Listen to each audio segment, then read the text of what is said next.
So hello dear student, welcome to our channel.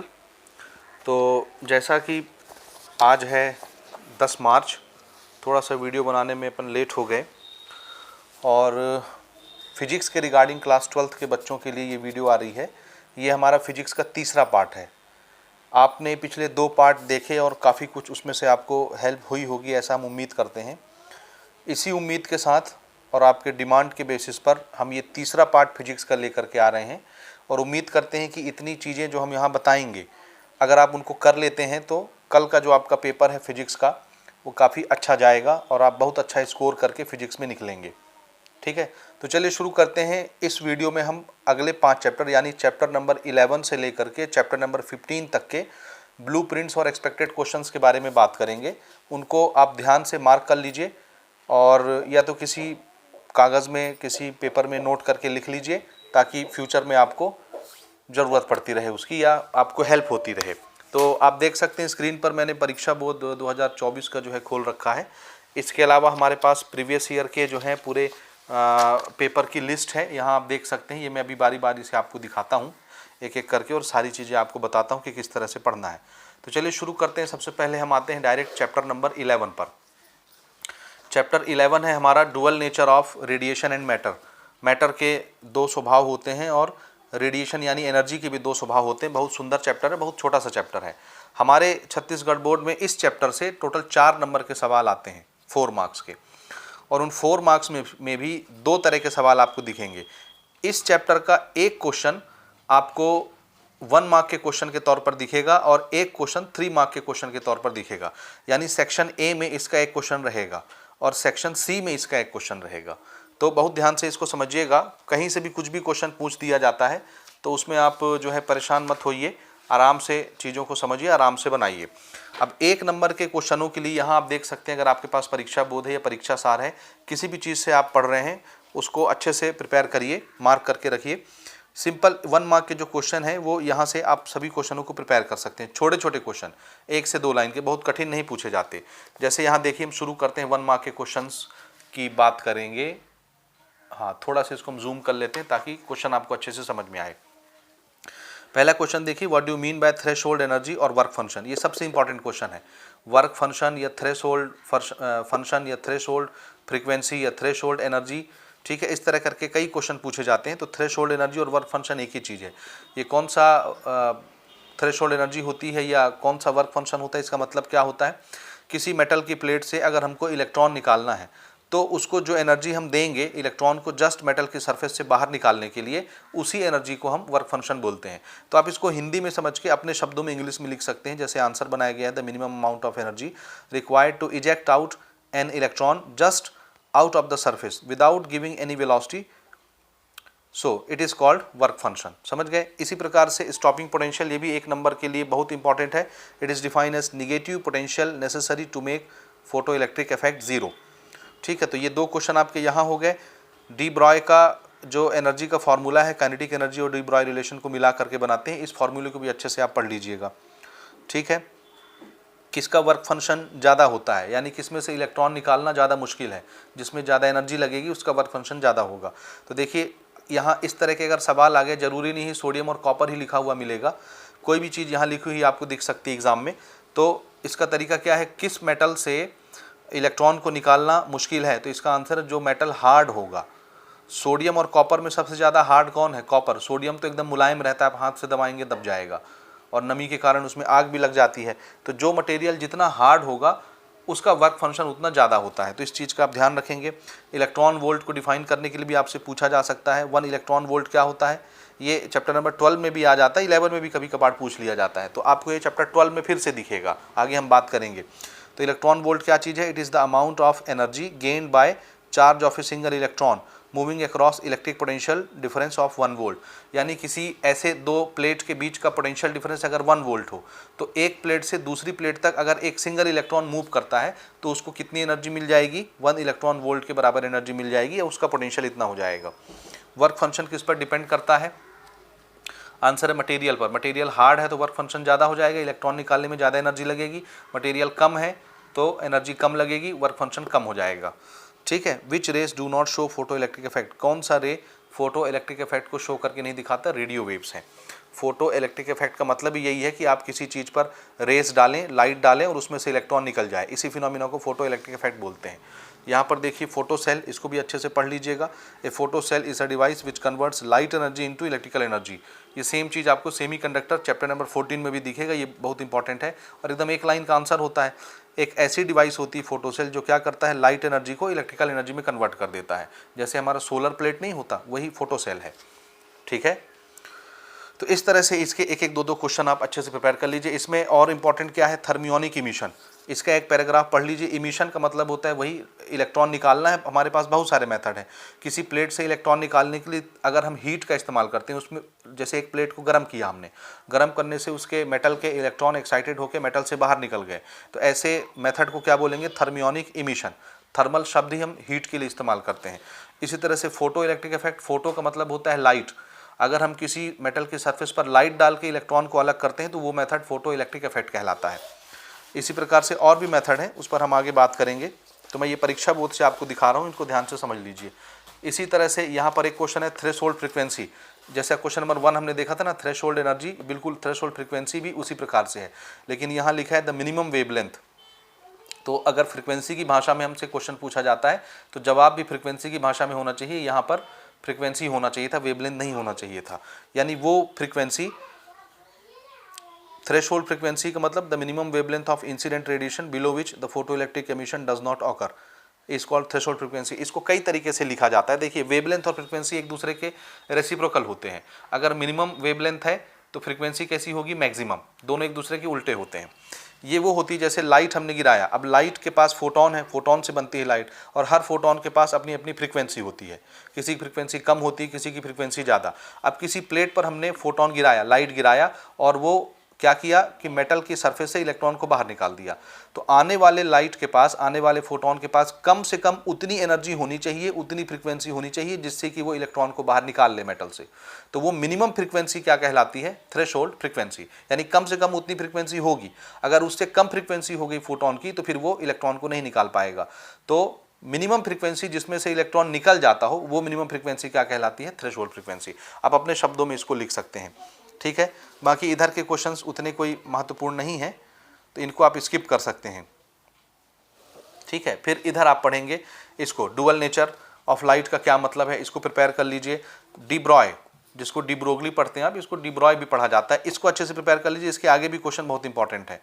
What do you mean by D Broglie waves, matter waves, दोनों एक ही चीज़ है। D Broglie ने ही matter wave की discovery की थी। इसका मतलब ये होता है जब भी कोई पार्टिकल चलता है तो पार्टिकल के चारों तरफ एक वेव पैदा हो जाती है, उसके चारों तरफ एक वेव चलती है लिफाफे की तरह। तो इसको सबसे पहले डी ब्रॉय ने देखा था। हालांकि ये हाइपोथेटिकल कॉन्सेप्ट है, इतना कोई महत्वपूर्ण नहीं है, लेकिन फिर भी आपकी किताब में है तो हमको तो पढ़ना पड़ेगा। तो एक छोटा सा 2-3 लाइन का डेफिनेशन है, आप कॉपी में लिखेंगे तो 1 से 1.5 लाइन जाता है, बहुत छोटा सा है। उसके अलावा ये छोटे छोटे क्वेश्चन ध्यान से समझिए, इनको भी आपको अच्छे से प्रिपेयर करना। मैं इनको आपको समझाता हूँ। What will be the effect on number of electron if we increase the intensity of light.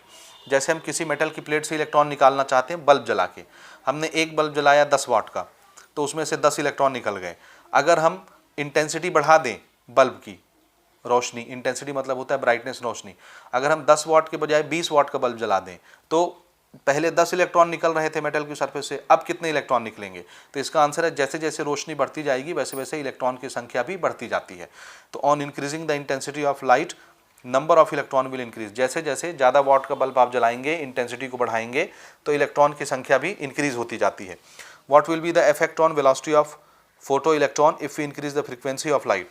अगर हम जो लाइट गिरा रहे हैं उस लाइट के फोटोन की फ्रीक्वेंसी बढ़ा दें तो जो इलेक्ट्रॉन निकल रहे हैं, फोटो इलेक्ट्रॉन मतलब लाइट के कारण निकला हुआ मेटल की सरफेस से जो निकलता है इलेक्ट्रॉन, उसको बोलते हैं फोटो इलेक्ट्रॉन। तो अगर आने वाली लाइट की फ्रीक्वेंसी बढ़ा दें तो जो इलेक्ट्रॉन निकलेंगे उनकी वेलोसिटी का क्या होगा। तो इसका आंसर है कि वेलोसिटी इंक्रीज हो जाएगी। अगर हमने फ्रीक्वेंसी बढ़ा दी लाइट की, ध्यान से समझना, फ्रीक्वेंसी बढ़ाना अलग चीज़ है और इंटेंसिटी बढ़ाना अलग चीज़ है। इंटेंसिटी मतलब होता है चमक, फ्रीक्वेंसी किससे बढ़ती घटती है, कलर से। जैसे ज़्यादा फ्रीक्वेंसी किसकी है, मान लीजिए रेड कलर की लाइट की, ठीक है, तो रेड कलर की लाइट की फ्रीक्वेंसी ज़्यादा है तो वो ज़्यादा इलेक्ट्रॉन निकालेगा। अगर हमने ब्लू कलर की लाइट जलाई, ब्लू कलर की फ्रीक्वेंसी कम है तो उससे कम इलेक्ट्रॉन निकलेंगे। सेम 10 वाट का बल्ब है ब्लू कलर का और 10 वाट का ही बल्ब अगर हमने रेड कलर का जला दिया तो रेड कलर की फ्रीक्वेंसी ज़्यादा हो गई तो उससे ज़्यादा इलेक्ट्रॉन निकलने लग जाएंगे। तो फ्रीक्वेंसी के घटाने बढ़ाने से क्या चीज़ घटता बढ़ता है? आंसर है स्पीड या वेलोसिटी। और लाइट के रोशनी यानी ब्राइटनेस को कम ज़्यादा करने से क्या होता है? नंबर ऑफ इलेक्ट्रॉन ही कम ज़्यादा हो जाते हैं। ठीक बात। अगला क्वेश्चन देखिए, what will be the effect on number of electron if you increase the frequency of electron. अगर हम इलेक्ट्रॉन नहीं होना चाहिए, फोटोन होना चाहिए यहाँ पर। अगर हम फोटोन की फ्रीक्वेंसी बढ़ा दें तो नंबर ऑफ इलेक्ट्रॉन का क्या होगा जो सरफेस से निकलते हैं, मेटल से निकलते हैं? तो आंसर है कुछ नहीं होता। फ्रीक्वेंसी बढ़ाने से सिर्फ स्पीड घटती बढ़ती है। ऐसा नहीं होगा कि अगर हमने ब्लू कलर की लाइट गिराई और उससे 10 इलेक्ट्रॉन निकले मेटल की सरफेस से, तो अगर हम फ्रीक्वेंसी बढ़ा के रेड कलर की लाइट डाल दें तो उसमें से ज़्यादा इलेक्ट्रॉन निकलने लग जाएंगे। ऐसा कुछ नहीं होगा, निकलेंगे 10 ही इलेक्ट्रॉन लेकिन उनकी स्पीड बढ़ जाएगी। तो फ्रीक्वेंसी बढ़ाने से सिर्फ स्पीड बढ़ती है, नंबर ऑफ इलेक्ट्रॉन नहीं घटते बढ़ते। तो ये अच्छे से समझ लीजिए, इसलिए मैंने इनको अलग अलग एक्सप्लेन कर दिया। ठीक है। Right any two characteristic of D Broglie wave, इसको अच्छे से पढ़ लीजिएगा। हालांकि ये सेकंड कैरेक्टरिस्टिक थोड़ा सा डिस्टर्ब लगता है मुझे, तो इसको गूगल सर्च करके आप पढ़ लीजिए, आपके टीचर ने जो लिखा है उसको। डी ब्रॉय का जो वेव इक्वेशन है इसको अच्छे से प्रिपेयर कर लीजिए। Lambda is equal to H upon P, या पी इधर कर सकते हैं, P is equal to H upon lambda, P यानी मोमेंटम होता है ना। ठीक, तो इनको अच्छे से प्रिपेयर करिए। इसके अलावा फिर आगे इसमें इंपॉर्टेंट क्वेश्चन, अभी सिर्फ हम 1 मार्क के क्वेश्चन की बात कर रहे हैं। यहाँ देखिए, what is rest mass of photon, इसको पढ़ लीजिए। 0 होता है rest mass of photon. Mass of photon of wavelength lambda, अगर किसी फोटोन की वेवलेंथ लैम्डा है तो उसका मास कितना होगा? ये मास का रिलेशन जो है ये इस तरह से है। देखिए, मैं यहाँ पर पेन से ही, पेंसिल है हमारे पास, पेंसिल से लिख देते हैं। देखिए एनर्जी का हमारा फॉर्मूला होता है फोटोन की एनर्जी का, E is equal to H nu. H होता है प्लैंक कांस्टेंट और न्यू, ये वी नहीं है ना वेलोसिटी, ये न्यू है। वी को थोड़ा उल्टा कर देते हैं यहाँ से, ये ऐसे मोड़ देते हैं तो ये न्यू बन जाता है। इसको फ्रीक्वेंसी पढ़ते हैं, फ्रीक्वेंसी का सिंबल है ये। ठीक है, तो एनर्जी ऑफ फोटोन क्या होता है? H new. और एनर्जी आइंस्टीन के हिसाब से इस एनर्जी का फॉर्मूला होता है एम सी स्क्वायर। तो ये किसके बराबर हो जाएगा? H new. तब आप सी स्क्वायर को नीचे भेज दीजिए तो ये क्या बन जाएगा? M is equal to H nu upon C. ये किसके साथ रिलेशन हो गया? ये फ्रीक्वेंसी है, और फ्रीक्वेंसी और वेवलेंथ एक दूसरे के रेसिप्रोकल होते हैं। जैसे फ्रीक्वेंसी न्यू है, यहाँ लिख देता हूँ मैं, फ्रीक्वेंसी न्यू किसके बराबर होता है? 1 अपॉन लैम्डा के बराबर। तो फ्रीक्वेंसी की जगह लैम्डा लिख दीजिए। तो इसको देखिए, एच न्यू है तो एच अपॉन लैम्डा हो जाएगा। न्यू मैं यहाँ से हटा देता हूँ। ठीक, फ्रीक्वेंसी की जगह 1 अपॉन लैम्डा लिख दीजिए। तो M C is equal to H lambda, तो सी नीचे भेज दीजिए तो क्या हो जाएगा? एच लैम्डा और ये सी स्क्वायर। यहाँ पर देखिए, यहाँ पर उन्होंने के यूज़ किया हुआ है सी स्क्वायर की जगह, तो आप कंफ्यूज मत होइएगा, ऐसा नहीं लिखा जाता, लिखना इस तरह से चाहिए। तो यही फार्मूला कैसा हो जाता? फोटोन की वेवलेंथ, अगर वेवलेंथ लैम्डा है तो उसका मास कैसे बनेगा? तो देखिए, मास का फार्मूला ऐसा होना चाहिए, m is equal to H, और ये है नीचे लैम्डा, और यहाँ पर आना चाहिए सी स्क्वायर। ये इसका फॉर्मूला होना चाहिए। ये गलत छपा हुआ है, के से नहीं दिखाते हमको, सी स्क्वायर प्रॉपर लिखना चाहिए था कांस्टेंट को। हालांकि ये स्पीड ऑफ लाइट है, ये कांस्टेंट रहता है, इसलिए उन्होंने के लिखा हुआ है। तो कोई दिक्कत नहीं, डिटेल में आप इस तरीके से लिख सकते हैं। उम्मीद है आप इसको समझ रहे होंगे। यहाँ पर देखिए, what is the mass of photon of frequency new. अगर एक फोटोन की फ्रीक्वेंसी न्यू है तो उसका मास क्या होगा? तो आप ये डायरेक्ट लिख सकते हैं, M C is equal to H nu. अब न्यू यानी फ्रीक्वेंसी की भाषा में आंसर देना है तो सी सीधा नीचे आ जाएगा, तो H nu divided by C square. देखो लिखा है वही चीज़, समझ गए? तो इन सारे क्वेश्चन को छोटे छोटे प्रिपेयर कर लीजिए। इसके बाद सेकेंडरी इमिशन वाला क्वेश्चन प्रिपेयर कर लीजिए। फील्ड इमिशन, ये वही चीज़ है, इलेक्ट्रॉन निकालने के अलग अलग मेथड अभी मैं आपको बता रहा था। हीट से निकालेंगे तो उसको थर्मियोनिक इमिशन बोलेंगे। लाइट गिरा के अगर मेटल के सरफेस से इलेक्ट्रॉन निकालते हैं तो उसको फोटो इलेक्ट्रिक इफेक्ट बोलते हैं। और अगर इलेक्ट्रिक फील्ड लगा के अगर हमने इलेक्ट्रॉन निकाल लिया किसी मेटल सरफेस से तो उसको फील्ड इमिशन बोलते हैं। तो इस तरह के क्वेश्चनों को प्रिपेयर करिए। यहाँ पर फिर से आ गया थर्मियोनिक इमिशन, इसको अच्छे से पढ़ लेना। फोटो इलेक्ट्रिक इफेक्ट को अच्छे से पढ़ लेना। इसी प्रकार से फोटो इलेक्ट्रिक इफेक्ट और उसके लॉस जो आइंस्टीन ने बनाए थे, ये तो बड़े बड़े लिखे हैं, आप एक एक लाइन में इनको प्रिपेयर कर सकते हैं, ये मस्ट क्वेश्चन है। इसी प्रकार से फोटो इलेक्ट्रिक इफेक्ट और आइंस्टीन का ये जो इक्वेशन है, ये देखिए, इसको अच्छे से पढ़ लीजिए। इसमें बहुत भयंकर क्वेश्चन नहीं आते, इजी हैं। ये सेम क्वेश्चन रिपीट है और आपको लगेगा क्वेश्चन ज़्यादा है, जबकि ये सब क्वेश्चन रिपीट हो रहे हैं। थर्मियोनिक इमिशन दोबारा आ गया, फोटो इलेक्ट्रिक दोबारा आ गया, यहाँ भी फोटो इलेक्ट्रिक इफेक्ट आ गया, सेम चीज़ है, यहाँ भी फोटो इलेक्ट्रिक इफेक्ट आ गया, सेम चीज़ है। तो इसमें याद करने वाली क्या चीज़ है? Laws of photo electric effect अच्छे से याद कर लीजिए। आइंस्टीन का ये जो डेरिवेशन है एनर्जी का, ये इसको अच्छे से प्रिपेयर कर लीजिए। ठीक है, इतनी चीज़ें आप कर लीजिए। इसके बाद ये क्वेश्चन आप चाहें तो स्किप कर सकते हैं। इसमें जो आइंस्टीन के अकॉर्डिंग फोटो इलेक्ट्रिक इफेक्ट को एक्सप्लेन किया गया है तो इसको आप स्किप कर सकते हैं, क्योंकि अभी 2023 में पूछा गया है तो दोबारा नहीं आएगा अभी 24 में। ठीक है, छोटे छोटे क्वेश्चनों को पढ़िए, जैसे थ्रेशोल्ड फ्रीक्वेंसी है, इनको पढ़िए। ठीक, बस ऐसे ही छोटे छोटे सवाल इसमें पढ़ने हैं, बहुत ज़्यादा नहीं है। और सबसे बढ़िया इसमें क्वेश्चन जो है पूछने योग्य, एक स्टॉपिंग पोटेंशियल, इसको पढ़ लीजिए, और डी ब्रॉय का जो वेवलेंथ है इसका डेरिवेशन पढ़ लीजिए। ये जो क्वेश्चन है देखिए, मैटर वेव का, यानी right D Broglie wave equation and derive formula for mass of photon, ये क्वेश्चन, ये बदल बदल के क्वेश्चन पूछा जाता है, ध्यान से देख लीजिए। ये इसका डेरिवेशन है, इसको एकदम पक्का कर लीजिएगा, ये आता ही है। देखिए डी ब्रॉय में एक क्वेश्चन रहेगा, अब इसमें घुमा फिरा के क्वेश्चन पूछते हैं, या तो मैटर वेव का डेफिनेशन पूछ लेते हैं, या डी ब्रॉय वेव की कैरेक्टरिस्टिक पूछ लेते हैं, प्रॉपर्टी, 2 प्रॉपर्टी 3 प्रॉपर्टी, तो यहाँ से आप 1-2 प्रॉपर्टी प्रिपेयर कर लीजिए। और या तो डेरिवेशन पूछ लेते हैं वेवलेंथ का, डी ब्रॉय के वेवलेंथ का, तो ये बहुत आसान है इसका डेरिवेशन, एकदम आराम से आप 1-2 बार कॉपी में लिखेंगे बन जाएगा। यहाँ तक आप इस तरीके से इसको एक्सप्लेन कर सकते हैं। तो इस चैप्टर में इतना ही प्रिपेयर करना है, बहुत ज़्यादा प्रिपेयर नहीं करना है। तो याद रखना, एक 1 मार्क्स का क्वेश्चन यहाँ पे आएगा और एक 3 मार्क का क्वेश्चन आएगा, उसके अकॉर्डिंग आप इसको पढ़ लीजिए, ठीक। न्यूमेरिकल वगैरह यहाँ से नहीं आते, तो न्यूमेरिकल का कोई पोर्शन आपको प्रिपेयर नहीं करना है। एक क्वेश्चन 2022 में आया था, तीनों सेट में अलग अलग, अगर मैं यहाँ आपको दिखाता हूँ, जैसे ये देखिए 2022 का क्वेश्चन देखिए, इसको थोड़ा सा मैं जूम आउट कर देता हूँ।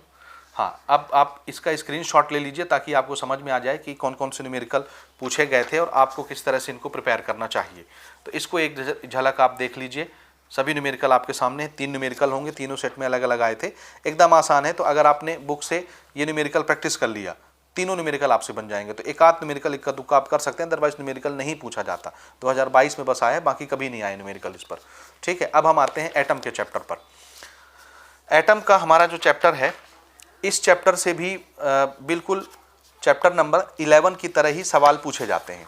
यानी यहाँ से अगर हम बात करें तो सिर्फ 3 मार्क का क्वेश्चन आता है, और एकदम हल्के फुल्के क्वेश्चन आते हैं, कोई न्यूमेरिकल नहीं आता है, कोई डेरिवेशन है 1-2, तो वो पूछे जाते हैं ज़रूर, लेकिन बहुत कठिन नहीं आता। तो मैं आपको सिंपल तरीके से समझाता हूँ क्या क्या एटम के चैप्टर से आपको पढ़ना है, ताकि आपको कम समय में ज़्यादा प्रिपरेशन कर सकें आप।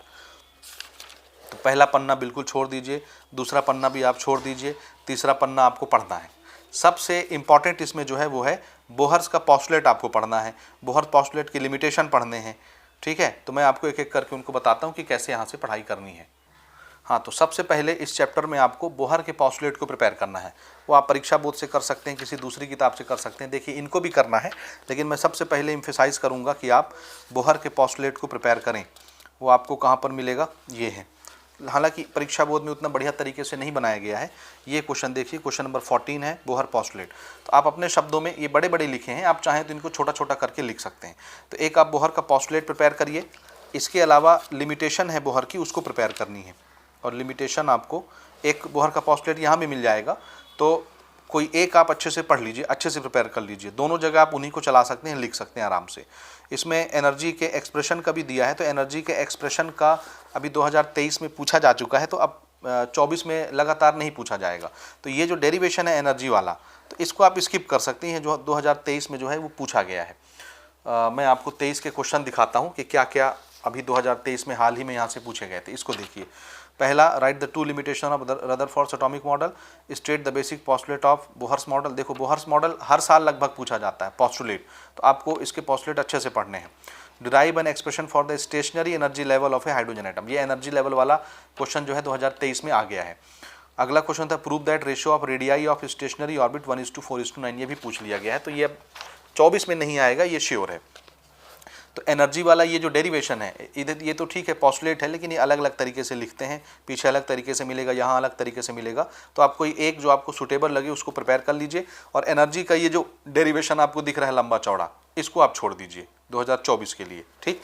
और इसी प्रकार से इसमें एक रेशियो वाला क्वेश्चन है, उसको भी हम स्किप कर देंगे, जो अभी मैंने आपको दिखाया है, ठीक है। वो भी यहीं आसपास कहीं पर दिख जाएगा आपको। तो फिर इसमें पढ़ना क्या है, हाँ ये क्वेश्चन है ना रेशियो वाला, तो ये नीचे दिया है एक्सप्रेशन फॉर एनर्जी लेवल्स के लिए। ये आगे आपको रेशियो के क्वेश्चन इसमें मिल जाएंगे, यहाँ पर है। तो इनको आप छोड़ सकते हैं, एनर्जी वाला डेरिवेशन ये भी लिख सकते हैं एनर्जी के डेरिवेशन के तौर पे, और बहुत कठिन नहीं है। केमिस्ट्री में भी 11th में ये आता है डेरिवेशन बोहर का, तो आप आराम से इनको थोड़ा सा प्रैक्टिस करेंगे तो ये बन जाएगा। हालांकि ये रेडियस के लिए है, ऑर्बिट में जब इलेक्ट्रॉन घूमता है तो रेडियस कितना होता है, और इसी के 1-2 स्टेप जाने के बाद आप एनर्जी का डेरिवेशन भी बना सकते हैं, जैसे यहाँ पर बना हुआ है। ये यहाँ तक है, ये पूरा डेरिवेशन, ठीक है, लेकिन वो बहुत मुश्किल नहीं है, ठीक आप कर सकते हैं आराम से। लेकिन फिलहाल 2024 के लिए एनर्जी का डेरिवेशन नहीं करना आपने। तो सबसे पहली चीज़ क्या पढ़ना है, बोहर का पॉस्टुलेट, ये क्वेश्चन नंबर 14 से आप इनको छोटा छोटा करके प्रिपेयर कर लीजिए। एनर्जी का डेरिवेशन छोड़ दीजिए। इसके बाद ये पढ़ लीजिए limitation of Bohr's atomic model, ये सबसे इंपॉर्टेंट है। इतना हो गया। इसके बाद आप पढ़िए रदरफोर्ड एटॉमिक मॉडल। 2 मॉडल आपको यहाँ से प्रिपेयर करना है। ये है पॉस्टुलेट, 3 तो बहुत सुंदर शॉर्ट एंड स्वीट बनाया है इसको। तो रदरफोर्ड एटॉमिक मॉडल पढ़िए और रदरफोर्ड का लिमिटेशन पढ़िए, ये भी आगे पीछे आपको कहीं ना कहीं मिल जाएगा। Limitations of Rutherford atomic model, एक बोहर का लिमिटेशन तो ये हो गया। इसी प्रकार रदरफोर्ड एटॉमिक मॉडल का भी लिमिटेशन आपको प्रिपेयर करना है, ढूंढ ढांड लीजिएगा जहाँ भी मिल जाए आपको। एक फिर से सुन लीजिए, बोहर्स एटॉमिक मॉडल का पॉस्टुलेट और बोहर्स मॉडल का लिमिटेशन, ये हो गया।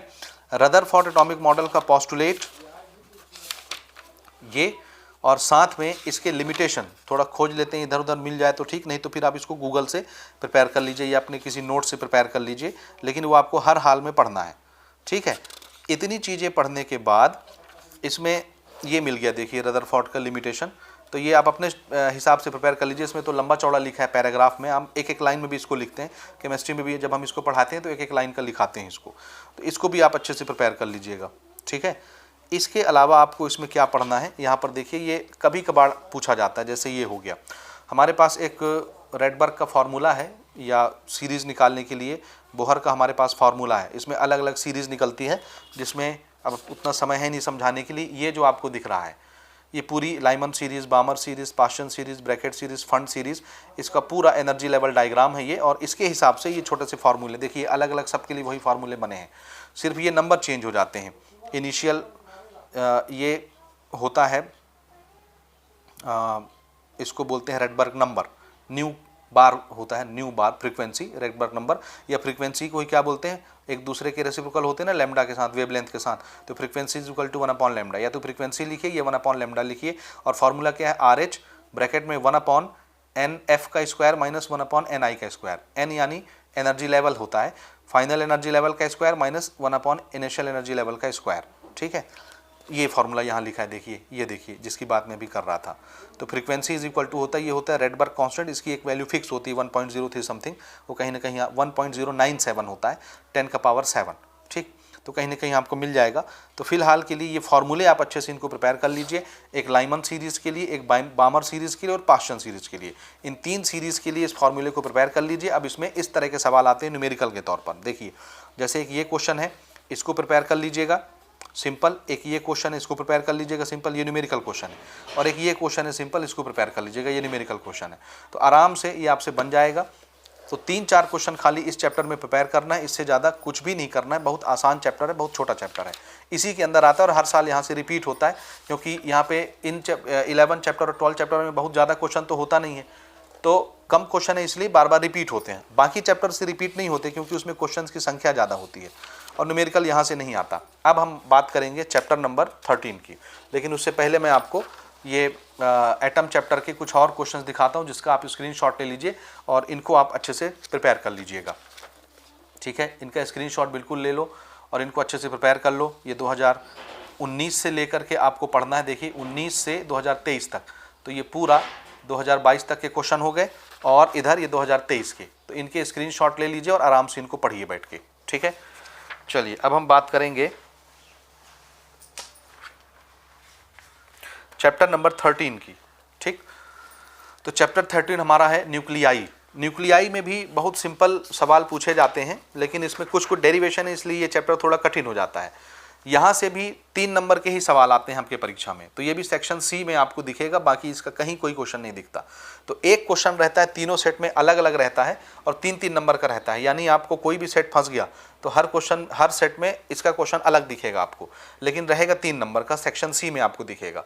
अब इसमें डेफिनेशन वाले क्वेश्चन भी आते हैं और लेंदी क्वेश्चन भी आ जाते हैं कभी कभी, इसलिए ये चैप्टर थोड़ा सा टीडियस लगता है बच्चों को। तो सबसे पहले हम बात करेंगे डेफिनेशन को, क्या क्या आपको प्रिपेयर करना चाहिए। पहले हम डेफिनेशन की बात करते हैं। तो डेफिनेशन में सबसे पहले न्यूक्लियर फिजन हो गया, ये पूरे एग्जाम्पल के साथ। न्यूक्लियर फ्यूज़न हो गया, समझ रहे हो। न्यूक्लियर, थोड़ा इसको मैं जूम करता हूँ ताकि क्लियर कट आपको समझ में आए। आप कोई भी किताब से पढ़ रहे हैं तो हर किताब में ये टॉपिक आपको मिल जाएंगे, बस मार्क कर लीजिए और एक एक बार डेफिनेशन इनका प्रिपेयर कर लीजिए। सबसे पहले न्यूक्लियर फिजन अच्छे से पढ़िए, क्योंकि तीनों सेट में क्वेश्चन अलग अलग रहेंगे। तो 3-3 डेफिनेशन आता है एक क्वेश्चन के अंदर, एक एक नंबर का डेफिनेशन रहेगा, 3 डेफिनेशन पूछेगा, ये 3 नंबर बनेगा और तीनों सेट में अलग अलग रहेगा, यानी टोटल 9 डेफिनेशन आपको प्रिपेयर करने हैं। तो न्यूक्लियर फिजन पढ़ लीजिए, न्यूक्लियर फ्यूजन पढ़ लीजिए एग्जाम्पल के साथ। इसी प्रकार से न्यूक्लियर फोर्स पढ़ लीजिए, ठीक, और मास डिफेक्ट पढ़ लीजिए। यानी इस पहले पन्ने में जो जो चीज़ें लिखी हैं सब आपको पढ़ना है। न्यूक्लियस की प्रॉपर्टी पढ़ लीजिए, न्यूक्लियर फोर्स की कैरेक्टरिस्टिक पढ़ लीजिए, ये पूरा अच्छे से प्रिपेयर कर लीजिए। यहाँ से क्वेश्चन आपके परीक्षा में बनाए जाते हैं। तो पहले हम डेफिनेशन की बात कर रहे हैं, इसलिए पहले उसी पर बात करेंगे। फिर देखिए हाफ लाइफ पीरियड का डेफिनेशन प्रिपेयर कर लीजिए, डीके कांस्टेंट का डेफिनेशन प्रिपेयर कर लीजिए। पहले डेफिनेशन की हम बात कर रहे हैं ना। इसके अलावा अगर आपने न्यूक्लियर फिजन और फ्यूजन दोनों का डेफिनेशन प्रिपेयर कर लिया तो डिफरेंस भी अगर आता है तो आप आराम से इसको लिख ले जाएंगे, कोई प्रॉब्लम नहीं है। तो एक बार इसको पढ़ लीजिएगा। हाफ लाइफ पीरियड आपको बता दिया, डीके कांस्टेंट बता दिया, ठीक है। डिसइंटीग्रेशन कांस्टेंट एक ये प्रिपेयर कर लीजिए, डिसइंटीग्रेशन कांस्टेंट, ठीक है। इसको पढ़ लीजिए, यहाँ से बहुत ज़्यादा नहीं है, आराम से ख़त्म हो जाएगा। बाकी इधर कुछ भी नहीं पढ़ना आपको, रिएक्टर वगैरह नहीं पूछा जाता। मास डिफेक्ट शुरू में बता दिया, इसको पढ़ लीजिए, मास डिफेक्ट का डेफिनेशन क्या होता है, ठीक है। और एक डीके लॉ तो खैर डेरिवेशन ही आएगा। तो पहले हम छोटे छोटे डेफिनेशन पर बात करते हैं। ये देखिए हाफ लाइफ पीरियड पढ़िए, न्यूक्लियर फिजन पढ़िए, न्यूक्लियर फ्यूजन पढ़िए, बता दिया था। एक न्यूक्लियर बाइंडिंग एनर्जी, इसको पढ़ लीजिए। इसी प्रकार से एवरेज लाइफ पढ़ लीजिए, इलेक्ट्रॉन वोल्ट, मैंने कहा था ना 11th चैप्टर में, ये 12th चैप्टर में फिर से आएगा। तो सेम चीज़ यहाँ पर आप प्रिपेयर कर लीजिए। न्यूक्लियर फोर्स पढ़िए, डीके कांस्टेंट पढ़िए, मास डिफेक्ट पढ़िए, ये पहले भी मैंने आपको बता दिया पहले भी, ठीक। तो इन सब को छोटे छोटे जो डेफिनेशन है अच्छे से एकदम रट लीजिए, कुछ ना कुछ आपके परीक्षा में यहाँ से फंस जाएगा। अब इसमें मान लीजिए डेफिनेशन नहीं आता तो फिर डेरिवेशन दे देता है। डेरिवेशन 2-3 तो है खाली, दो डेरिवेशन आपको अच्छे से पढ़ने हैं। पहला डेरिवेशन ये है, देखिए रेडियो एक्टिव डीके लॉ, इसके आने की संभावना बहुत ज़्यादा है। थोड़ा सा इसको आप अपने शब्दों में लिख लीजिएगा, एक लाइन का डेफिनेशन बनाइए और ये पूरा डेरिवेशन यहाँ से लेकर के पूरा आपको प्रैक्टिस करना है। जी हाँ, अब थोड़ी मेहनत तो आपको करनी पड़ेगी। ये डेरिवेशन आप यहाँ से प्रिपेयर कर लीजिए। किसका डेरिवेशन है ये? रेडियो एक्टिव डीके लॉ, एक हो गया डेरिवेशन। और दूसरा डेरिवेशन है हमारा ये वाला, यहाँ देखिए, ये है डीके कांस्टेंट और हाफ लाइफ पीरियड के बीच का रिलेशन। तो एक ये रिलेशन बहुत इंपॉर्टेंट है, ये भी कभी कभार आपसे पूछ लिया जाता है। तो ये एक डेरिवेशन है जो आपको प्रिपेयर करना है। तो इस पूरे चैप्टर से सिर्फ 2 डेरिवेशन प्रिपेयर करना है और बाकी छोटे छोटे डेफिनेशन आपको पढ़ने हैं। इतना ही आपके परीक्षा में आता है। और इस साल 2024 के लिए जो सबसे इंपॉर्टेंट क्वेश्चन बन रहा है वो ये ग्राफ है, ध्यान से समझ लो। देखो इसमें कुछ भी नहीं लिखा है कि कब आया कब नहीं आया, लेकिन ये पहले एक बार 2019 में आ चुका है। 2019 में मैं आपको ये पेपर दिखाता हूँ। देखिए न्यूक्लियाई का हमारा ये जो चैप्टर नंबर 13 का पेपर है, तो 16, 17, 18 हमको नहीं पढ़ना रहता, 19 का पढ़ना रहता है। तो 19 का पेपर आपके सामने मौजूद है। देखिए ये ग्राफ पूछा गया है और 3 अलग अलग तरीके से पूछा जाता है। आप आराम से इन क्वेश्चनों को देख लीजिए, आराम से आपसे बन जाएगा। ग्राफ एक ही है, बस रीजन बताना रहता है, बस हो गया। तो ये रहा आपके सामने ग्राफ। हालांकि ये ग्राफ भी प्रॉपर तरीके से नहीं बना है, तो इसको मैं आपको कहूँगा कि आप आदर्श आंसर शीट का मैंने जो टेलीग्राम चैनल में भेजा है आपको, PDF जो भेजा है, वहाँ से प्रिपेयर करिए। मैं आपको थोड़ा सा दिखा देता हूँ उसमें से। ये देखिए ये ग्राफ इसमें बहुत अच्छे तरीके से बनाया गया है, तो इनको आप एक बार अच्छे से पढ़ के प्रिपेयर कर लीजिए, ठीक है, अच्छे से देख लीजिए। ये बाकायदा इसमें यूरेनियम वगैरह सब दिखाया गया है और इसमें यूरेनियम नहीं दिखाया गया है, वेनेडियम लिख दिया है, ठीक है, AN के बाद वेनेडियम, जबकि यहाँ यूरेनियम होना चाहिए। 238 जो है यूरेनियम होता है। ये V लिखा है ना, ये गलत है, ये परीक्षा बोर्ड में लिखा है V। तो इस V को काट के आप U बना लेना भैया अपने परीक्षा बोर्ड में, और U के ऊपर लिखा है 238, ठीक। तो ये होता है फिजन का एरिया। और यहाँ पर हाइड्रोजन और हीलियम जो दिख रहा है आपको, यहाँ भी H लिख दिया, यहाँ भी H लिख दिया, हीलियम यहाँ है, ठीक है, ये आइसोटोप्स हैं। तो ये फ्यूज़न का एरिया है, ठीक। और बीच में सबसे ज़्यादा स्टेबिलिटी यहाँ बीच में होती है। तो ये ग्राफ प्रॉपर नहीं बनाया गया है, इस वजह से मैंने ये जो PDF भेजा है, इस ग्राफ को आप उस PDF से प्रिपेयर कर लीजिएगा, ये आपको मिल जाएगा। ये क्वेश्चन नंबर 18 दिखेगा आपको। कौन सा सेट है, सेट भी आपको बता दें ताकि आपको बहुत कन्फ्यूजन ना हो। सेट B में आपको मिल जाएगा।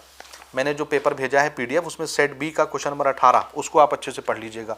ये जो क्वेश्चन है ये इस साल सबसे ज़्यादा इंपॉर्टेंस रखता है आपके परीक्षा में आने के लिए, आने की यानी 90% चांसेस है, मैं ऐसा मानता हूँ, ठीक। तो इसको आप जरूर पढ़ लीजिएगा। तो न्यूक्लियस चैप्टर में बहुत ज़्यादा खास नहीं है, 3, 4, 5 डेफिनेशन है, उनको पढ़ लीजिए और 2 डेरिवेशन पढ़ लीजिए, बस हो गया चैप्टर आपका समाप्त। 3 नंबर आपको मिल जाएगा, कहीं नहीं जाने वाला 3 नंबर। अब हम बात करेंगे इसमें देखिए बड़े बड़े न्यूमेरिकल भी हैं, लेकिन न्यूमेरिकल आते नहीं हैं, छोड़ दीजिए न्यूमेरिकल, छोटे छोटे डेफिनेशन पढ़ने हैं। इसके अलावा हम बात करते हैं चैप्टर नंबर 14 की। ये सबसे इंपॉर्टेंट चैप्टर है भैया। जैसे चैप्टर नंबर 3 इंपॉर्टेंट है ना पूरे फिजिक्स में, 7 नंबर का आता है चैप्टर 3 से, वैसे ये चैप्टर है, यहाँ से भी 7 नंबर का क्वेश्चन आएगा, इकलौता चैप्टर। इसको बहुत अच्छे तरीके से आपको पढ़ना है। अब यहाँ से कुछ भी आ जाता है रैंडम, तो सबसे पहले किस तरह के सवाल आते हैं उसको समझ लो।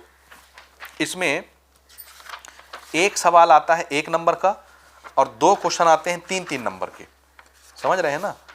एक क्वेश्चन आएगा 1 नंबर का और 2 सवाल आएंगे 3-3 नंबर के, यानी एक क्वेश्चन आपको सेक्शन ए में ही दिख जाएगा और सेक्शन सी में दिखेंगे इस चैप्टर से 2 क्वेश्चन।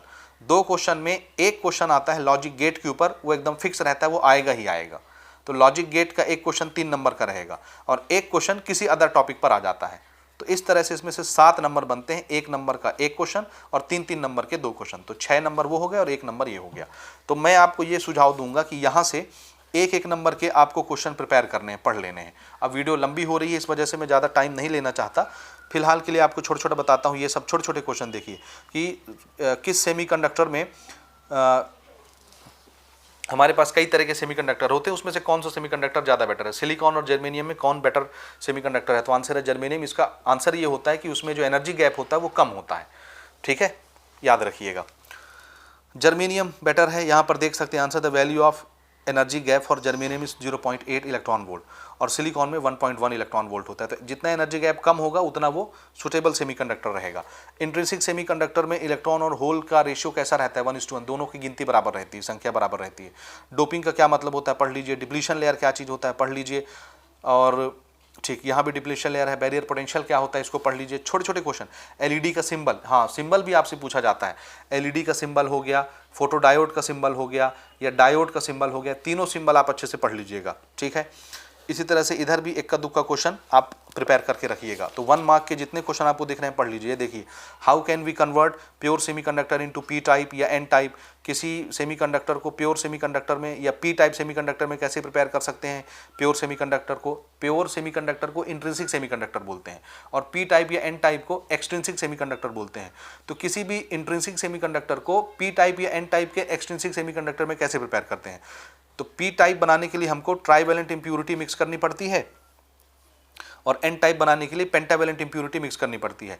ट्राइवेलेंट इंप्यूरिटी हो गया जैसे बोरोन हो गया, एल्यूमिनियम हो गया, इंडियम हो गया, एटसेट्रा, ठीक है।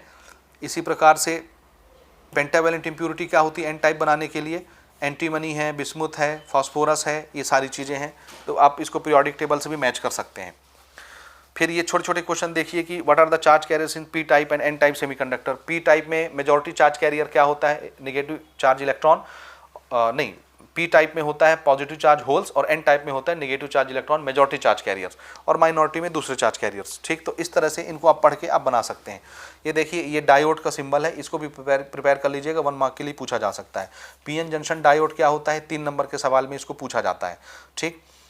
डायोड को, पीएन जंक्शन डायोड को जब हम फॉरवर्ड बायस में लगाते हैं तो क्या होता है, रिवर्स बायस में लगाते हैं तो क्या होता है। तो जब ये सवाल आते हैं तो इसको डायग्राम के साथ हमको बताना पड़ता है, तो इनको प्रिपेयर कर लीजिए। इसी तरह से ट्रांजिस्टर का सिंबल, ये हो गया पीएनपी ट्रांजिस्टर का और ये एनपीएन ट्रांजिस्टर का सिंबल आप बना लीजिए। सिंबल 1 नंबर के लिए पूछे जा सकते हैं, ठीक। तो इनको आप अच्छे से पढ़ लीजिए।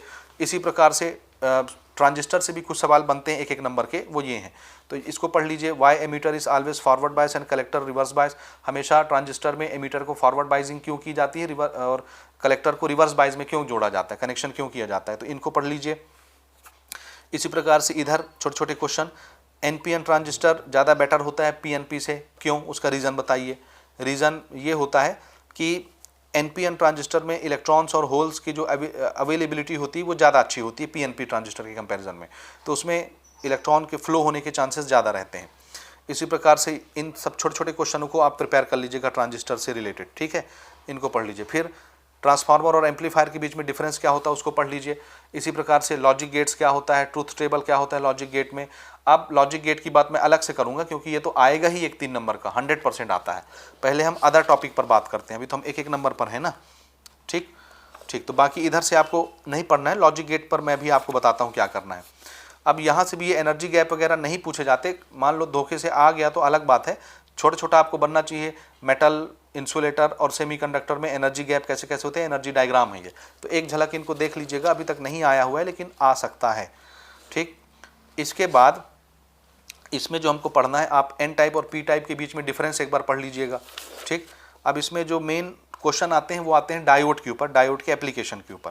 डायोड में सबसे पहले इसको आप प्रिपेयर करिए कि पीएन जंक्शन डायोड को फॉरवर्ड बायस में जब हम जोड़ते हैं तो क्या होता है। हालांकि परीक्षा बोर्ड में उतना बढ़िया से नहीं लिखा हुआ है और इसका प्रॉपर डायग्राम भी नहीं बना हुआ है। डायग्राम इसके दो हम बनाते हैं, तो ये इसके एक्शन का डायग्राम है और ये इसका एक्चुअल सर्किट डायग्राम है और ये इसका एनर्जी क्या कहना चाहिए, करंट और वोल्टेज का कैरेक्टरिस्टिक ग्राफ है। ठीक है, तो ये ग्राफ भी बहुत सही तरीके से नहीं बना है, ये एकदम नीचे से ऐसे जाता है और यहाँ से कट इन वोल्टेज से ऊपर उठता है, तो थोड़ा ये भी सही नहीं बना हुआ है। ठीक है, फिर भी आप काम चला सकते हैं। तो आप एक बार पीएन जंक्शन को फॉरवर्ड बायस में जोड़ के किस तरह से काम करते हैं इसको पढ़ लीजिए। पीएन जंक्शन को रिवर्स बायस में कैसे कनेक्शन देते हैं, क्या होता है, इसको पढ़ लीजिए। इतनी चीज़ें हो गई। इसके बाद जो एप्लीकेशन है डायोड का उसको आपको पढ़ना है और एप्लीकेशन में सबसे पहले आप पढ़ेंगे एलईडी। कहीं पर दिख रही जी एलईडी? अच्छा, यहाँ नहीं, आगे पढ़ लेते हैं हम। ये देखिए एलईडी आपको प्रिपेयर करनी है। ठीक, इसके अलावा एक टॉपिक है इसमें डायोड में, एक तो एलईडी हो गया, एक टॉपिक है क्या कहना चाहिए, अभी आपको बताते हैं ना, देख लें थोड़ा सा हम भी। 3 एप्लीकेशन इस चैप्टर में रहते हैं डायोड के। एक है सोलर सेल, लेकिन सोलर सेल बहुत कम पूछा जाता है। 2 हो गए, एक एलईडी हो गया, एक सोलर सेल हो गया, एक फोटो डायोड होता है। तो फोटो डायोड भी बहुत कम पूछा जाता है। सोलर सेल तो अभी तक नहीं आया है, लेकिन एक बार आप हल्के फुल्के अंदाज में सोलर सेल को पढ़ के चले जाइएगा। जो कभी नहीं आता वो कभी कभार आ जाता है। तो सोलर सेल इस साल इंपॉर्टेंट है, पढ़ लीजिए। ठीक है, इसके अलावा ये है एलईडी, ये एलईडी आप पढ़ेंगे। एलईडी आप अच्छे से प्रिपेयर कर लीजिए। ठीक है, तो एक हमने एलईडी पढ़ लिया, एक सोलर सेल पढ़ लिया। डायोड के एप्लीकेशन अभी मैं आपको बता रहा हूँ ना। इसके अलावा एलईडी के डायग्राम वगैरह आप अच्छे से देख लीजिए। एक है फोटो डायोड, जो शायद मैं ढूंढ नहीं पा रहा हूँ लेकिन इसमें होना चाहिए कहीं पर। एक फोटो डायोड आपको प्रिपेयर करना चाहिए यहाँ से। ये है फोटो डायोड, ये मिल गया। ठीक, तो 3 टॉपिक आपको पीएन जंक्शन डायोड के एप्लीकेशन से पढ़ना है। एक फोटो डायोड, दूसरा एलईडी और तीसरा सोलर सेल। तो तीनों को आप एक एक बार अच्छे से पढ़ लीजिएगा। इसके अलावा डायोड में एक क्वेश्चन और इंपॉर्टेंट है, वो है रेक्टिफायर। ये क्वेश्चन देखिए, रेक्टिफायर में हाफ वेव रेक्टिफायर और फुल वेव रेक्टिफायर दोनों होते हैं। तो आपको फुल वेव रेक्टिफायर पढ़ना है। ये फुल वेव रेक्टिफायर है और ये हाफ वेव रेक्टिफायर है। तो आप दोनों प्रिपेयर कर लीजिए। इसका क्वेश्चन ये लिखा हुआ है, रेक्टिफिकेशन क्या होता है। तो हाफ वेव रेक्टिफायर और फुल वेव रेक्टिफायर, इन दोनों को प्रिपेयर कर लीजिए। इसके अलावा एक टॉपिक है जीनर डायोड, वो पढ़ना है। छोटा सा, एकदम छोटे छोटे टॉपिक हैं, आराम से हो जाएंगे। तो जीनर डायोड खोज लें भैया, कहाँ है, ये है। जीनर डायोड पढ़ लीजिए, स्पेशल पर्पस डायोड है। ठीक है, बस इतना ही आपको यहाँ से पढ़ना है। डायोड से ख़त्म। अब हम आते हैं दूसरा पार्ट जो रहेगा हमारा। अच्छा, इसमें एक चीज़ और है, देखिए डिफरेंस भी कभी कभार पूछे जाते हैं 3 नंबर के लिए। तो ये सब जो टॉपिक मैं पहले आपको बता चुका हूँ उन्हीं में डिफरेंस है। जैसे forward bias, reverse bias diode का उसको पढ़ लेंगे तो आप डिफरेंस वैसे ही लिख लेंगे। Half wave rectifier, full wave rectifier जब आप वहाँ पढ़ लेंगे तो डिफरेंस आप वैसे ही बना ले जाएंगे। तो इनको भी आप प्रिपेयर कर लीजिए। इसी प्रकार से जंक्शन ट्रांजिस्टर, ये भी एक बार पूछा गया है 2023 में, तो अब 24 में नहीं आएगा। तो आप चाहें तो इसको स्किप कर सकते हैं और चाहें तो एक बार इसको पढ़ सकते हैं। तो मेरे ख्याल से अब इसको स्किप कर देना चाहिए आपको। लेकिन फॉरवर्ड बायस, रिवर्स बायस पढ़ लीजिए, half wave, full wave rectifier पढ़ लीजिए, जीनर डायोड पढ़ लीजिए और डायोड के 3 एप्लीकेशन जो मैंने आपको बताए, एक सोलर सेल, एक एलईडी और एक फोटो डायोड पढ़ लीजिए और एक रेक्टिफायर पढ़ लीजिए half wave, full wave detail के साथ। इतना ही टॉपिक डायोड के अंदर इंपॉर्टेंट है या सेमीकंडक्टर के अंदर इंपॉर्टेंट है 3 नंबर के क्वेश्चन के लिए। अब एक पार्ट जो रह गया हमारा 3 नंबर वाला, वो है लॉजिक गेट, जो हर हाल में हर साल आता है और आएगा ही इस साल भी। उसके लिए आपको सबसे पहले क्या करना है, बेसिक गेट्स प्रिपेयर करिए। बेसिक गेट होते हैं और गेट, एंड गेट और नॉट गेट। ये 3 गेट बेसिक गेट होते हैं। इनके सिंबल देखिए, ये और गेट का सिंबल है, ये एंड गेट का सिंबल है, ये नॉट गेट का सिंबल है। ठीक है, और इसके अलावा इन्हीं को मिला के, यानी नॉट गेट को एक बार एंड गेट के साथ मिला के नैंड गेट बनाते हैं और नॉट गेट को एक बार और गेट के साथ मिला के नॉर गेट बनाते हैं। इसको पढ़ लीजिए। इसका ये ट्रूथ टेबल होता है और ये जो फॉर्मूले लिखे रहते हैं इसको बुलियन एक्सप्रेशन बोलते हैं। तो इन्हीं को क्वेश्चन पूछता है और ये हर साल आता है, 3 नंबर के लिए आता है। ठीक है, तो इनको पढ़ लीजिए आराम से। ये आपको पूरा का पूरा 3 नंबर दिला देगा आराम से। तो तीनों का अलग अलग ट्रूथ टेबल, तीनों का अलग अलग बुलियन एक्सप्रेशन, तीनों का अलग अलग डायग्राम, तीनों का अलग अलग ट्रूथ टेबल, इतनी चीज़ें आपको अच्छे से प्रिपेयर करनी है। ठीक है, और लॉजिक गेट से रिलेटेड इसमें जितने क्वेश्चन आपको दिखेंगे सब बना लीजिए, सबका ट्रूथ टेबल, बुलियन एक्सप्रेशन, ये ट्रूथ टेबल होता है और बुलियन एक्सप्रेशन भी यहाँ पर नहीं लिखा हुआ है लेकिन उसको भी हमको बनाना रहता है। ये देखिए इसको बुलियन एक्सप्रेशन बोलते हैं, y = ये जो लिखा है यहाँ पर, ठीक। तो ये सब आप थोड़ा थोड़ा करके पढ़ लीजिए, वही है। ये आपका और गेट हो गया, ये आपका नैंड गेट हो गया जो हम पीछे बात कर रहे थे। तो 3 तो हमारे देखिए बेसिक गेट हो गए और 2 हमारे नॉट गेट के साथ कंबाइन करके ये स्पेशल गेट हो जाते हैं, नैंड गेट और नॉर गेट, ठीक है। तो इनकी हेल्प से फिर हम बेसिक गेट्स बना सकते हैं। तो इनको यूनिवर्सल गेट बोलते हैं, नॉर गेट और नैंड गेट को। हालांकि इस पर हमारे डिटेल से वीडियो रिकॉर्डेड है लेकिन फिलहाल अभी वो अवेलेबल नहीं है यूट्यूब पर, इस वजह से मैं आपको संक्षिप्त नहीं बता पाऊंगा। तो ये सब आप थोड़ा थोड़ा इसको पढ़ लीजिएगा। तो ये आपको पूरा 7 नंबर दे गए चैप्टर। तो ये चैप्टर सबसे पहले आप प्रिपेयर करिए बाकी सभी चैप्टरों के कंपैरिजन में, ठीक। आइए अब हम आखिरी में बात करते हैं क्योंकि वीडियो ऑलमोस्ट 40 मिनट का हो चुका है। अब हम बात करेंगे लास्ट में, इधर भी क्वेश्चन है कुछ गेट्स के, उनको भी प्रिपेयर कर लेंगे ना लास्ट में। इधर जहाँ न्यूमेरिकल होते हैं वहाँ से भी पढ़ लीजिएगा। अब हम कम्युनिकेशन सिस्टम के बारे में बात करते हैं जो आपको 5 नंबर दे के जाएगा। जी हाँ, कम्युनिकेशन सिस्टम से 5 नंबर के सवाल पूछे जाते हैं, ठीक है। तो हमको क्या करना है कि इसमें भी हम ब्रेक कर लेते हैं किस तरह के सवाल आएंगे 5 नंबर के। तो याद रखिए एक 2 नंबर का क्वेश्चन आता है और एक 3 नंबर का आता है, तीनों सेट में अलग अलग रहता है, समझ गए ना। तो इसको हमको बहुत सावधानी से पढ़ना है। 2 नंबर के जितने क्वेश्चन यहाँ दिख रहे हैं पढ़ लीजिए। 3 नंबर के लिए मैं आपको बताता हूँ क्या क्या आपको पढ़ना है। तो 2 नंबर वाले ये सवाल, ठीक, जैसे किस तरह के सवाल, ट्रांसड्यूसर पढ़ लीजिए क्या होता है, ठीक है। कोएक्सियल केबल ज़्यादा बेटर क्यों होता है वायर लाइन से, इसको पढ़ लीजिए। In long distance radio transmission short wave क्यों यूज़ किया जाता है, ये सारे सवाल 2-2 नंबर के लिए पूछे जा सकते हैं। ऑडियो सिग्नल का रेंज पूछा जा सकता है, एनालॉग सिग्नल क्या होता है, डिजिटल सिग्नल क्या होता है, इनको पढ़ लीजिए। ये तो वहाँ भी आपको मिल जाएंगे इसके पहले वाले चैप्टर में, सेमीकंडक्टर में। जब आप लॉजिक गेट्स पढ़ते हैं तो सिग्नल वगैरह सब उसमें आ जाते हैं। इसी प्रकार से यहाँ देखिए फ्रीक्वेंसी रेंज भी आपको याद रखनी चाहिए, ऑडियो की कितनी होती है, इसको प्रिपेयर करिए। मॉड्यूलेशन प्रिपेयर करिए, मॉड्यूलेशन की क्या ज़रूरत है, मॉड्यूलेशन का क्या एडवांटेज है। तो ये सब छोटे छोटे क्वेश्चन आप यहाँ से प्रिपेयर कर लीजिए, ठीक है। इसके अलावा कैरियर वेव किसको बोलते हैं, मॉड्यूलेशन का क्या मतलब है, सबसे इंपॉर्टेंट क्वेश्चन है, ठीक है। एम्पलीट्यूड मॉड्यूलेशन क्या होता है, फ्रीक्वेंसी मॉड्यूलेशन क्या होता है, दोनों आप प्रिपेयर कर लीजिए। इसके मेरिट्स और डिमेरिट्स एम्पलीट्यूड मॉड्यूलेशन के और फ्रीक्वेंसी मॉड्यूलेशन जो अभी मैंने आपको बताया इसको पढ़ लीजिए। नॉइस रिसेप्शन का क्या मतलब होता है, छोटे छोटे 2-2 नंबर के जो क्वेश्चन है वो हमको पढ़ने हैं, ठीक है। एडवांटेज डिसएडवांटेज पढ़ लीजिए फ्रीक्वेंसी मॉड्यूलेशन के। डीमॉड्यूलेशन का क्या मतलब होता है पढ़ लीजिए। अब मेन जो हमको पढ़ना है इसमें वो ये है, इसका जो ब्लॉक डायग्राम यहाँ पर आपको दिख जाएगा। ये छोटे छोटे क्वेश्चन आप पढ़ लेंगे ना जितने हैं। कम्युनिकेशन सिस्टम का जो ब्लॉक डायग्राम है ये सबसे इंपॉर्टेंट है, ये इस साल आने की पूरी चांसेस रखता है। तो ब्लॉक डायग्राम हमको ऐसे नहीं बनाना है, हम ऐसे बनाएंगे। ये वाला ब्लॉक डायग्राम दिख रहा है, तो प्रॉपर तरीके से इसको देख लीजिए, इसको अच्छे से प्रिपेयर करिएगा, इसके आने के चांसेस हैं। हमको इसका ब्लॉक डायग्राम बना के एक एक चीज़ को एक्सप्लेन करना रहता है, वो एक्सप्लेनेशन आपको बुक में मिल जाएगा, ठीक। तो इसको आप प्रिपेयर कर लीजिए। एनालॉग सिग्नल और डिजिटल सिग्नल मैं पहले ही बता चुका हूँ, जो आपको पढ़ना है डिटेल से, बिल्कुल डायग्राम बना के। ये एनालॉग सिग्नल का डायग्राम है, ये डिजिटल सिग्नल का डायग्राम है। दोनों के बीच में डिफरेंस जब आप इनको अच्छे से पढ़ लेंगे तो चाहे सिंगल क्वेश्चन पूछे चाहे डिफरेंस पूछे आपसे बन जाएगा, ठीक। बाकी इसमें और कुछ नहीं करना हमको। यहाँ पर देखिए कैरियर वेव को अच्छे से पढ़ेंगे, मॉड्यूलेशन डिमॉड्यूलेशन मैं पहले बता चुका हूँ, अच्छे से पढ़ेंगे, ठीक है। इसमें डेरिवेशन वगैरह कुछ भी नहीं आएगा, छोटा रहता है। एक तो ये लाइन कम्युनिकेशन भी नहीं पूछा गया है, कभी कभार पूछा जा सकता है कि कोएक्सियल वायरिंग लाइन वायर से क्यों ज़्यादा अच्छी रहती है, तो ये सवाल पहले ही कवर हो चुका है, तो उसको आप एक बार देख लेंगे ना, ठीक है। बाकी इसमें बहुत इंपॉर्टेंट चीज़ें नहीं हैं, तो हम इसको चाहें तो सबको स्किप कर सकते हैं। अब 3 नंबर के लाइक वही जो मैंने अभी आपको ब्लॉक डायग्राम बताया है, ब्लॉक डायग्राम बस आपको अच्छे से करना है 3 नंबर के लाइक, ठीक। और 1-2 क्वेश्चन और हैं जो आखिरी में दिए हुए हैं, वो हमको पढ़ना है। बाकी इन जनरल क्वेश्चन आता है इंटरनेट के ऊपर और मोबाइल फ़ोन के ऊपर, तो आप ऑन द स्पॉट बना सकते हैं, कोई दिक्कत नहीं है, अपने शब्दों में लिखिए। हाँ, यहाँ पर देखिए जो हमारे 3 नंबर के सवाल आएंगे वो ये हैं। 2023 में ये सवाल पूछा गया है, तो इसको आप डिटेल से बना लीजिए, अब समझाने का भी बिल्कुल समय नहीं है। डेरिवेशन इसका देख लीजिए। एक डेरिवेशन और है इस पर जो यहाँ पर मुझे नज़र नहीं आता, वो भी पूछा गया है। बहरकैफ इतनी चीज़ें हमको बनानी है। स्पेस वेव प्रोपगेशन पढ़ेंगे, ग्राउंड वेव प्रोपगेशन पढ़ेंगे, इसकी कैरेक्टरिस्टिक, और ये रिपीटर और ट्रांसड्यूसर के बीच में डिफरेंस, ट्रांसमीटर और रिसीवर के बीच में डिफरेंस, यही सब सवाल 3 नंबर के लिए पूछे जाते हैं। कम्युनिकेशन सैटेलाइट क्या चीज़ है और आर्टिफिशियल सैटेलाइट हम क्यों यूज़ करते हैं लॉन्ग डिस्टेंस कम्युनिकेशन के लिए। तो जो आखिरी पन्ना है ये, इसको आप पूरा जितना क्वेश्चन भी दिख रहा है यहाँ से आप सब कुछ पढ़ लीजिए, यहीं से कुछ ना कुछ आपको 3 नंबर के लिए दिखेगा।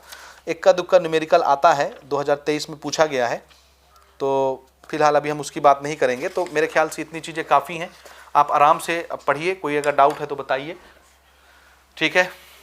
टेलीग्राम चेक करिए, वहाँ पर हमने PDF भेजे हैं एक्सपेक्टेड पेपर के, वहाँ से आप उसको टैली कर लीजिए। और वीडियो शेयर करना मत भूलिएगा। बहुत बहुत धन्यवाद वीडियो देखने के लिए।